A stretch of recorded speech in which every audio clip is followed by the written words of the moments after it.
There should be little doubt that when people take time to write a history as complex as Abraham's life in Genesis, they have all kinds of motivations and goals. They want their story to have multiple impacts on their audiences. In fact, when Moses wrote the life of Abraham, his intentions were so manifold that it's impossible to decipher them all completely, much less to state them in just a few sentences. At the same time, it is possible to summarize the chief implications Moses hoped his original audience would draw from his stories about Abraham.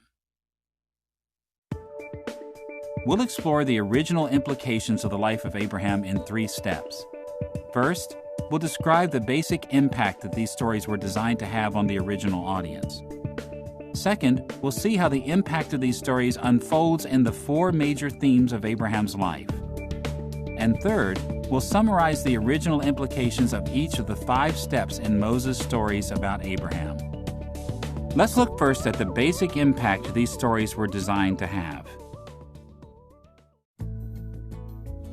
In very general terms, it helps to summarize the purpose of Abraham's story in this way.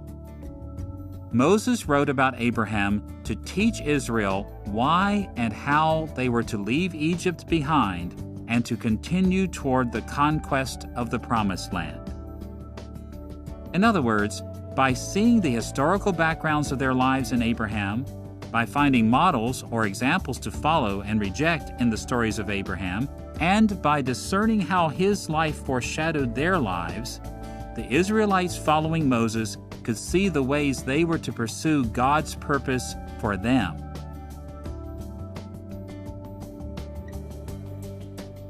Although we can be confident on the basis of the testimony of Scripture and even Jesus himself that the book of Genesis comes from the days of Moses, we should note that we cannot be sure precisely when Moses completed these stories as we have them now. Whatever the case, we may safely say that Moses' main concern when writing the history of Abraham would have been very similar for either generation. He wrote about Abraham to turn their hearts away from Egypt and toward possessing the Promised Land. This general implication for the original audience can hardly be overemphasized. Moses wrote to encourage the nation of Israel following him never to return back to Egypt and to succeed in the conquest of Canaan. And this broad implication guides us in our modern application of Abraham's life. As Christians, we are on a journey that actually completes the journey begun by Israel in the days of Moses. We're moving toward the new heavens and the new earth.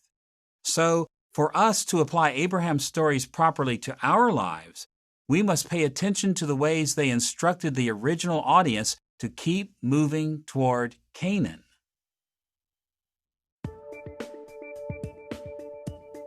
To unpack this overarching focus a bit, we should look into Moses' purpose in more detail by returning to the 4 major themes we've already identified in this portion of Genesis. You'll recall that earlier in this lesson, we suggested that Genesis chapter 12 verses 1 through 3 presents at least 4 themes that give coherence to this part of the patriarchal history. These 4 themes express the central impact Moses designed his stories to have. First, he focused on divine grace to Abraham. Second, he concentrated on Abraham's loyalty. Third, he was concerned with blessings to Abraham.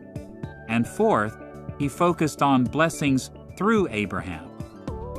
It helps to think of Moses' original purpose for writing about Abraham in terms of these 4 motifs. In the first place, Moses wrote about the ways God had shown mercy to Abraham. In broad terms, we've already seen that God showed much grace to Abraham, both in the early years of his relationship with God and on a daily basis throughout his entire life. This motif of divine grace was designed to remind the Israelites in Moses' day that God had shown great mercy to them as well. God had shown them early grace when he brought them from Egypt to Sinai, and day after day, he continued to show them mercy even as he prepared them for the future conquest of Canaan. The well-known words God spoke at Sinai in Exodus chapter 19, verse 4, speak of God's grace in this way: "You yourselves have seen what I did to Egypt, and how I carried you on eagle's wings and brought you to myself." Sadly, the Israelites whom Moses led had forgotten how much mercy they had received from God. Early on, they complained that God and Moses had cheated them by taking them away from the comforts of Egypt. They complained about food and water in the wilderness. They thought God had asked too much of them when He called them to enter the conquest for the Promised Land. So Moses frequently stressed the ways God showed mercy to Abraham to remind his original audience of the ways God had blessed them, the mercies God had shown to them over and over. In the second place, we've seen that Moses also emphasized Abraham's loyalty by drawing attention to the many ways God held Abraham responsible to obey His commands. Moses repeatedly emphasized that God expected the patriarch to be faithful to his commands because this focus was also relevant for the Israelites who followed him. This focus on the requirement of loyalty also spoke to Israel in Moses' day. Listen to the way God continued to address Israel at Mount Sinai in Exodus chapter 19, verses 4 and 5. "You yourselves have seen what I did to Egypt, and how I carried you on eagle's wings and brought you to myself. Now, if you obey me fully and keep my covenant, then out of all nations you will be my treasured possession." Notice here that the blessings of becoming a treasured possession were dependent on Israel's faithfulness. Although God has shown much mercy to the nation, the status of each person in each generation depended on how they responded to the commands of God. Now, as we have seen, the main responsibility given to Abraham was that he go to the land of Canaan. Moses stressed this responsibility because he wanted Israel following him to stay the course for the land of Canaan as well. And of course, as Moses wrote about Abraham's other responsibilities, he did so to teach the Israelites of his day about their many other responsibilities. The many requirements of loyalty from Abraham spoke plainly to the fact that the original audience was to be loyal and faithful to the commands of God as well. In the third place, we've also seen the importance of the theme of God's promised blessings to Abraham. In his stories about Abraham, Moses focused on the promised blessings of a great nation, prosperity, and a great name for Abraham and his descendants. And on a number of occasions, we even see that Abraham experienced some foretastes of these blessings in his own lifetime. And on many other occasions, the stories of Abraham focused on the future fulfillments of these blessings in generations to come. Moses focused on Abraham's blessings these ways because these promises were also for Abraham's descendants, the people of Israel, whom Moses led. The people of Israel were promised great blessings too. They were to become a great nation, to experience unprecedented prosperity, and to receive a great name when they entered into the Promised Land. In fact, much like Abraham, Israel had also experienced many foretastes of these blessings by the time the book of Genesis was written. They had already begun to see fulfillments of some of these promises in their own lives. Yet there were still many future fulfillments of these blessings to come once they entered the land of promise. God spoke of these future blessings for Israel at Sinai in this way, in Exodus chapter 19, verse 6. "You will be for me a kingdom of priests and a holy nation." Moses wrote of the blessings God promised Abraham to raise the hopes of Israel in his day. As they read of God's promises to the patriarch, they could clearly see how God had great blessings in store for them as well.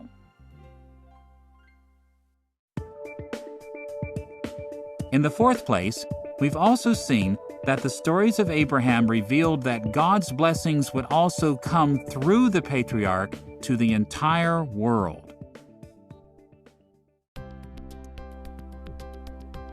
As you'll recall, the blessings through Abraham would not come in a simple fashion.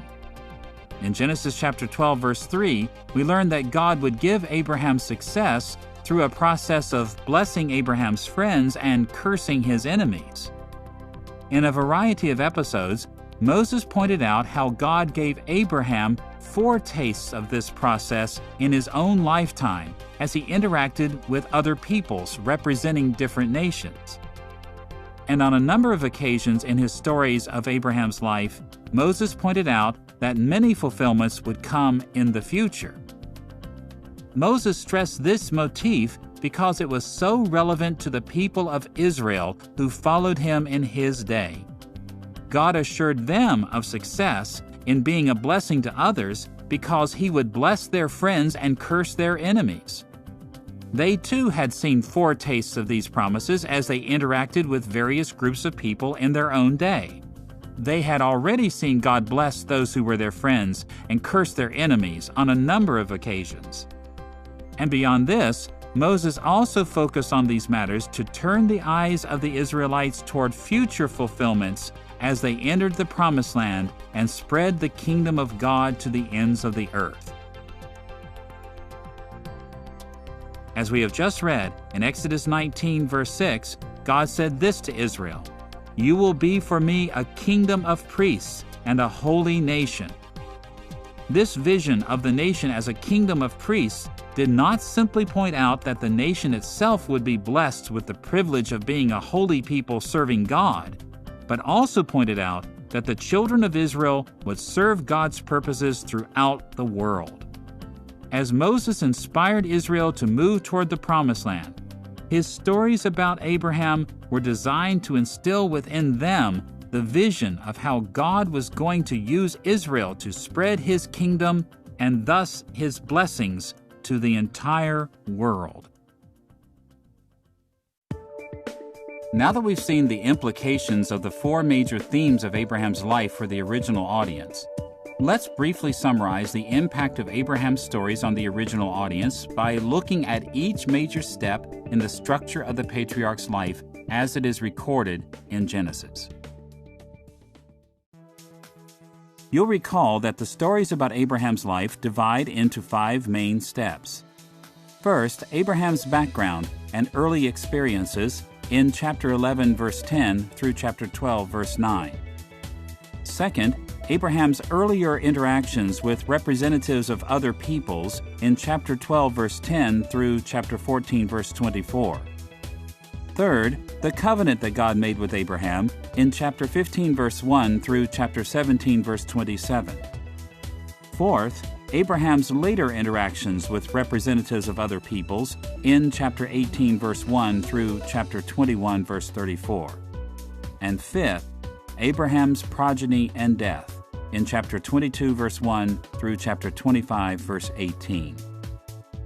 Each of these major steps divides into a number of smaller segments or episodes.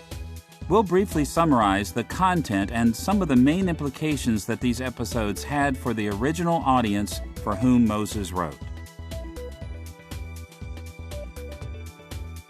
The first step of Abraham's life, his background and early experiences, reported several features of Abraham's family and the time when God first called Abraham into his service. In general terms, Moses designed this first step to show his original Israelite audience how they could learn about their own family background and their call from God from these events in Abraham's life. The first step divides into 3 episodes or segments. The life of Abraham begins with a genealogy that presents Abraham's divinely favored lineage in chapter 11, verse 10 through verse 26. These verses establish that Abraham was a climactic character in the family of Shem, a family that held a favored status before God as God's special chosen people. This genealogy, in turn, should have reminded Moses' original Israelite audience that as the family line of Abraham, they shared this same favored status. They were God's special chosen people.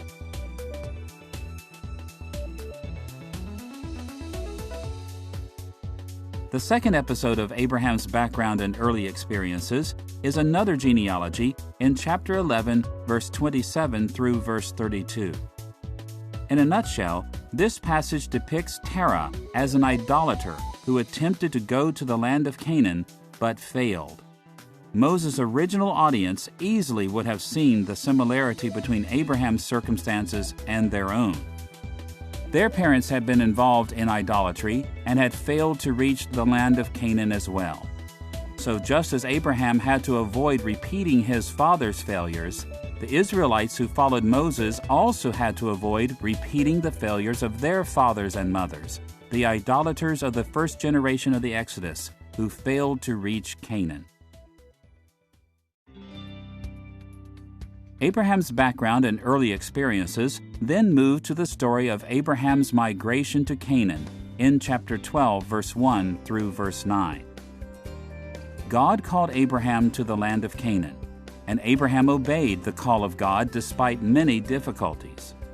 In much the same way, God called Moses' original Israelite audience to the land of Canaan, and they were also to obey despite many difficulties.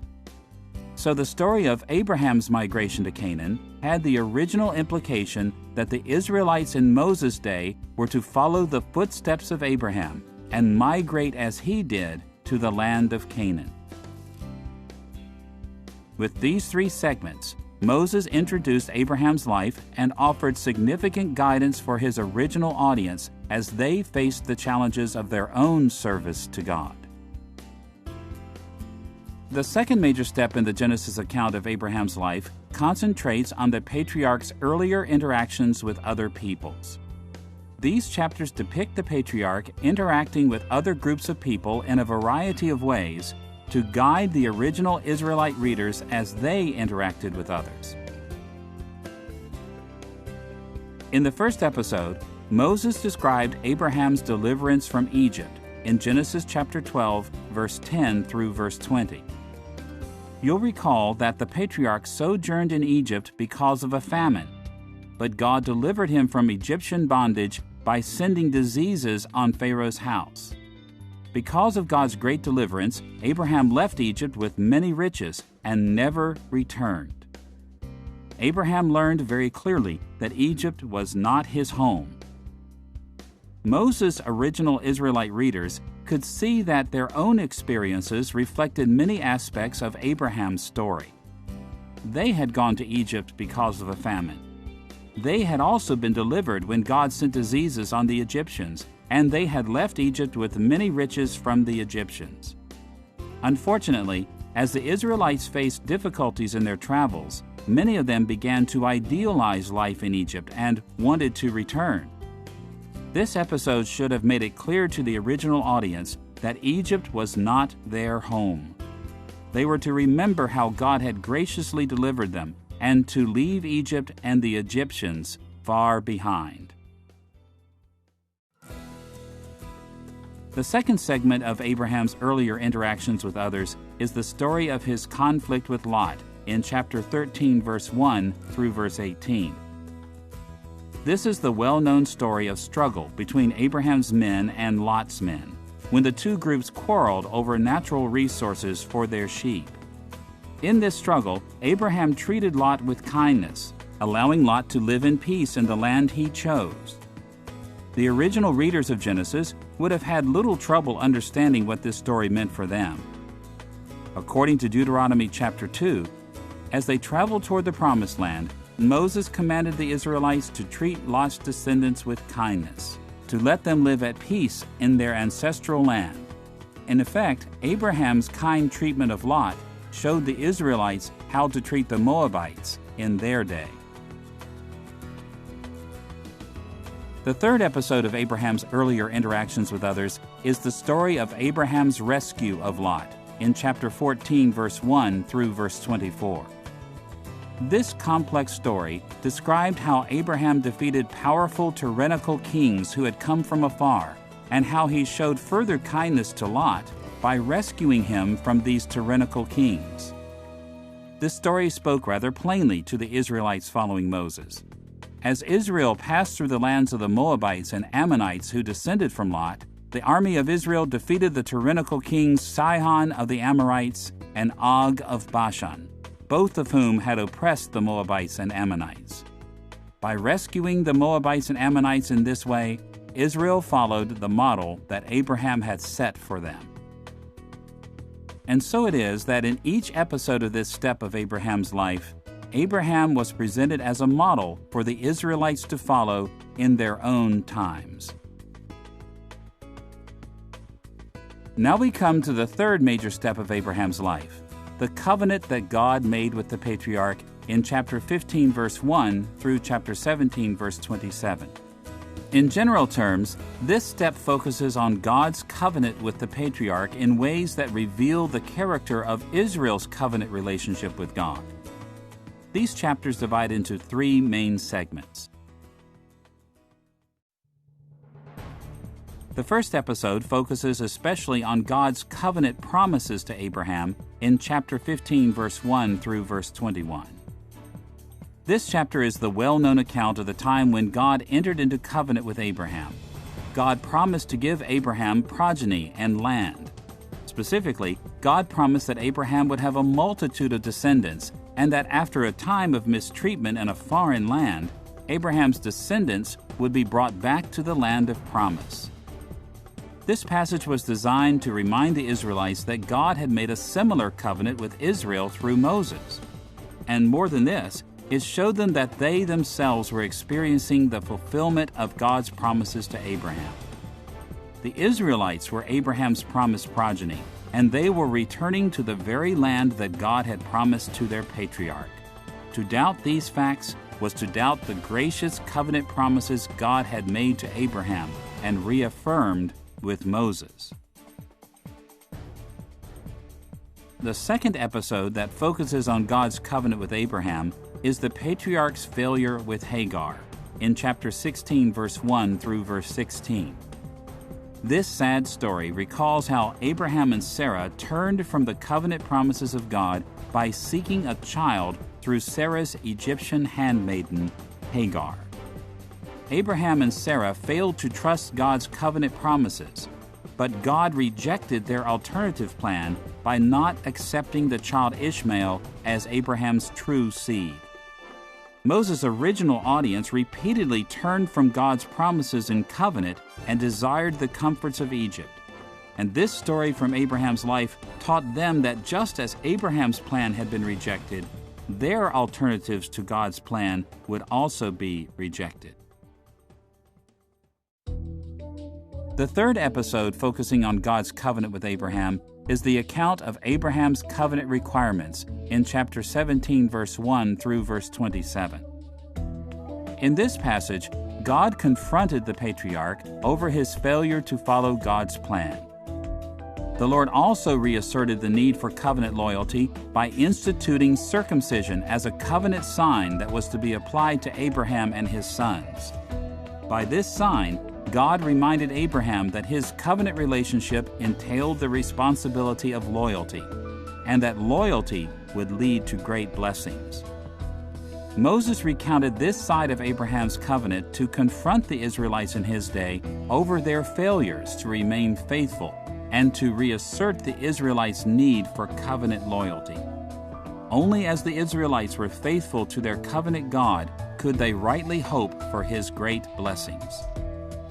So the centerpiece of Abraham's life, his covenant with God, drew attention to the grace of God's marvelous promises to Israel, but it also forcefully reminded his audience that they were obligated to display loyal service to their covenant God.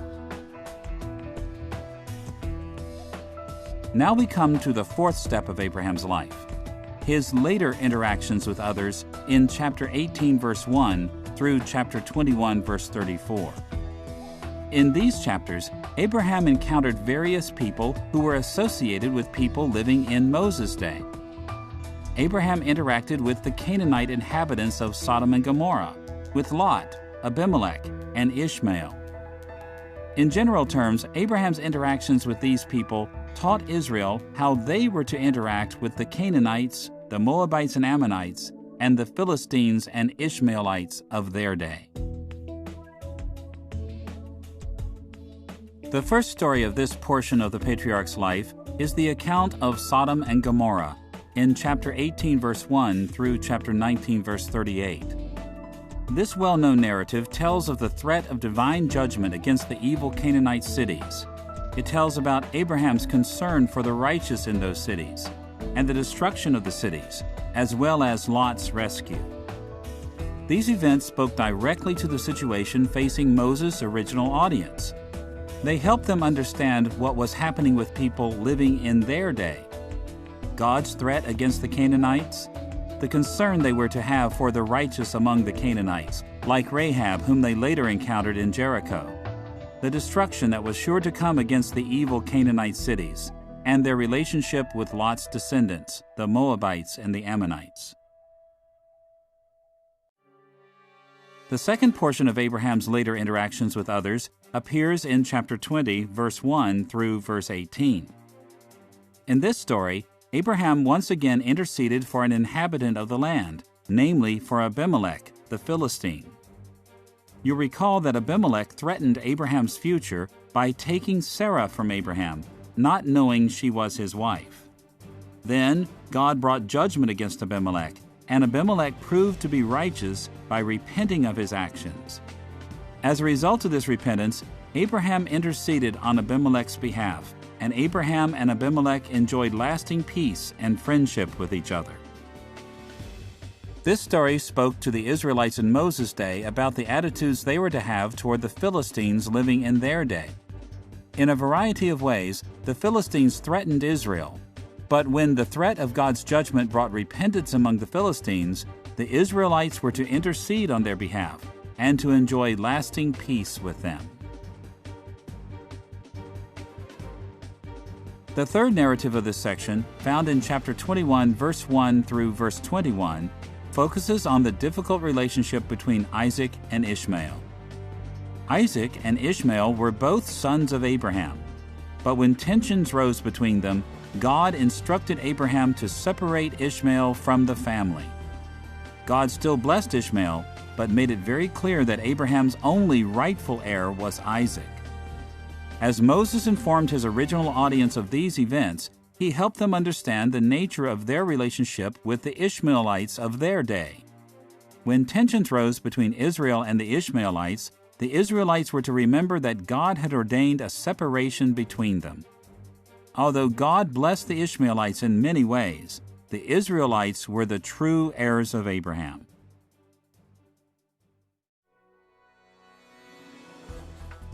The fourth episode of Abraham's later interactions with others is the story of Abraham's treaty with Abimelech in chapter 21, verse 22 through verse 34.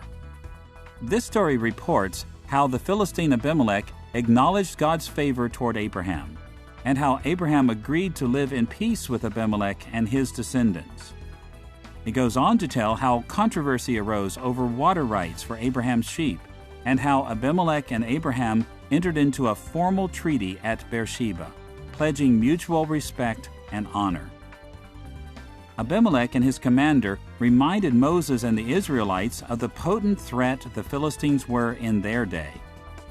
Here, Moses taught his followers that if the Philistines would acknowledge God's blessings on Israel, then Israel should follow Abraham's example and live in peace with them. The well called Beersheba still remained in Moses' day, reminding Israel of the treaty made there, and of how they were to pursue peace and mutual honor with the Philistines. So we see that the stories of Abraham's later interactions involved many characters who corresponded to people whom Moses and Israel encountered. By looking at Abraham's actions, the Israelites could learn many lessons for their day. Now we come to the final step of Moses' record of Abraham's life. his progeny and death, in chapter 22, verse 1 through chapter 25, verse 18. These episodes focus on Abraham's legacy, which extended his covenant relationship with God to future generations. In general terms, the Israelites who first received these stories from Moses should have learned much about their own status as Abraham's heirs and about the hopes they were to have for their own progeny. The first episode in this portion of Abraham's life is the well-known story of Abraham's test in chapter 22, verses 1 through 24. This test was designed to determine if Abraham loved God more than he loved his son Isaac. God initiated a difficult test, calling Abraham to sacrifice his son. Abraham complied, and God assured Abraham that the result of his compliance would be a very bright future for Isaac. Although there were countless implications of this story for the Israelites following Moses, the most prominent feature of this passage was that it reminded them that God was testing the nation of Israel to see the depth of their loyalty to Him. God initiated many tests for the nation of Israel in Moses' day, and Abraham's compliance to his test reminded them of their own need to comply with the tests that God set before them, no matter how difficult they were. And the affirmation of Isaac's grand future as Abraham's progeny reminded the Israelites of the grand future they themselves would have if they passed these tests. The second episode of the last step of Abraham's life is the story of the patriarch's purchase of burial property in chapter 23, verse 1 through verse 20. This story describes how Abraham acquired a family burial site in Hebron when his wife Sarah died. The narrative emphasizes that the patriarch did not accept this property as a gift, but rather that he purchased it. This deed of property established his family's legal right to see the land of Canaan as their homeland. The Israelites following Moses understood the importance and implications of this purchased burial site for their own lives. It was their ancestral burial site. Abraham, Isaac, and Jacob were all buried there. They understood that it was their legal possession in the land, even prior to the conquest. Abraham, Isaac, and Jacob spent much of their lives in and around Hebron. The Israelites were so committed to Hebron as their ancestral homeland that they even carried the bones of the patriarch Jacob back to Hebron for burial. This story about Abraham's purchased burial land demonstrated that the proper place for his descendants was none other than the land of the Canaanites.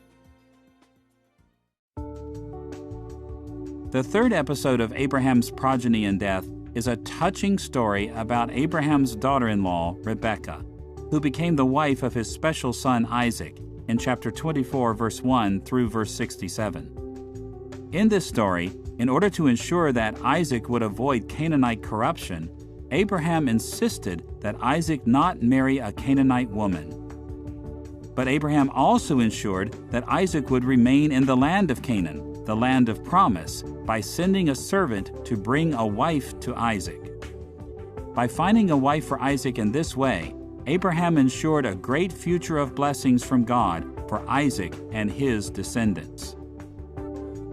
The Israelites following Moses should have learned from this story that Isaac, their ancestral connection to Abraham, remained pure from Canaanite corruption, even as he maintained his homeland in Canaan. Isaac's bright future of blessing would be their bright future as well, so long as they resisted the corruption of the Canaanites who dwelled in the Promised Land. The final episode of Abraham's life is the story of the patriarch's death and heir in chapter 25, verse 1 through verse 18. This collection of several brief accounts lists Abraham's sons by wives other than Sarah. Then it turns to the patriarch's death, during which Isaac received Abraham's final blessing as his legal heir. Finally, it closes with a contrasting section that briefly lists Ishmael's descendants. This closing of Abraham's life had many implications for the original audience. It listed the other sons of Abraham to distinguish them from the Israelites. It highlighted Abraham's final blessing on Isaac to assure the Israelites following Moses that they were the true heirs of Abraham's promises. And it mentioned Ishmael's descendants to dispel any claims the Ishmaelites might have made to Abraham's inheritance. By closing his account of Abraham's life in this way, Moses settled the identity, rights, and responsibilities of Abraham's true descendants, the Israelites whom he led toward the Promised Land. So we see that Moses wrote his stories about the life of Abraham to teach the Israelites he led why and how they should leave Egypt behind and move toward the conquest of the Promised Land. To accomplish this goal, Moses stressed in various ways in each episode of the patriarch's life how the Israelites were the heirs of God's grace given to the patriarch, how they were responsible to be loyal to God as the patriarch had been responsible, how they would receive blessings from God as Abraham had, and how they would one day bless all the nations of the earth. Moses' account of Abraham's life had innumerable implications for the Israelites who followed him toward the Promised Land. In this lesson, we've looked at the original meaning of the account of Abraham's life in Genesis. And we've looked in two main directions to explore this original meaning. On the one hand, we've examined the connections Moses established between these stories and the experiences of the Israelites to whom he wrote. And on the other hand, we've looked at how Moses designed his stories to impact his original audience as they left Egypt behind and moved toward the conquest of Canaan. As we learn more about the connections Moses drew between Abraham and the original Israelite readers, and the impact that he expected his stories to have on his audience, we will discover how each episode of Abraham's life was intended not only to guide the Israelites, we will also be better able to discern how these stories should apply to our lives today.